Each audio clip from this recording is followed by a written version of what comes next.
नमस्कार दोस्तों, इटर्नल पथ में आपका हार्दिक स्वागत है।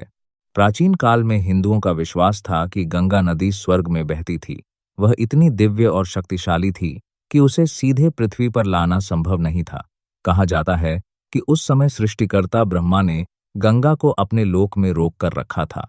एक समय ब्रह्मा ने निर्णय लिया कि गंगा को पृथ्वी पर भेजा जाए ताकि धरती शुद्ध हो और जीवन को पोषण मिले।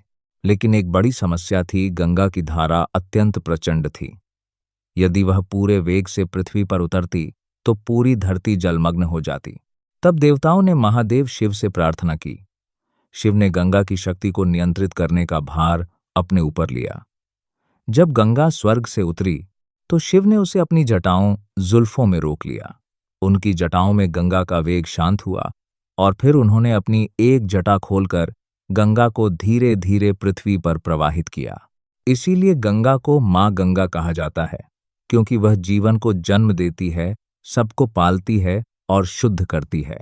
मान्यता है कि यह पवित्र नदी स्वर्ग की नदी से आई है, जिसे हम आज आकाश गंगा कहते हैं।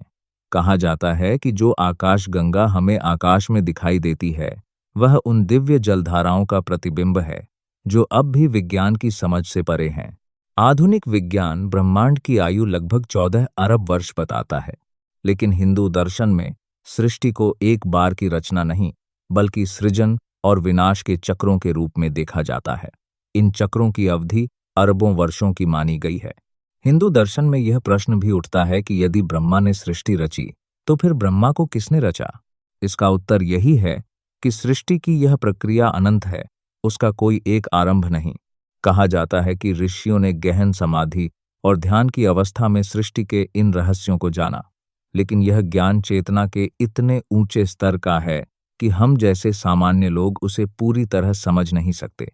इसलिए हिंदू परंपरा मानती है कि सृष्टि का रहस्य मानव बुद्धि से परे है और उसे केवल श्रद्धा और विश्वास से ही अनुभव किया जा सकता है। अगर आपको यह कथा अच्छी लगी हो तो लाइक करें और कमेंट में जरूर लिखें, हर हर महादेव।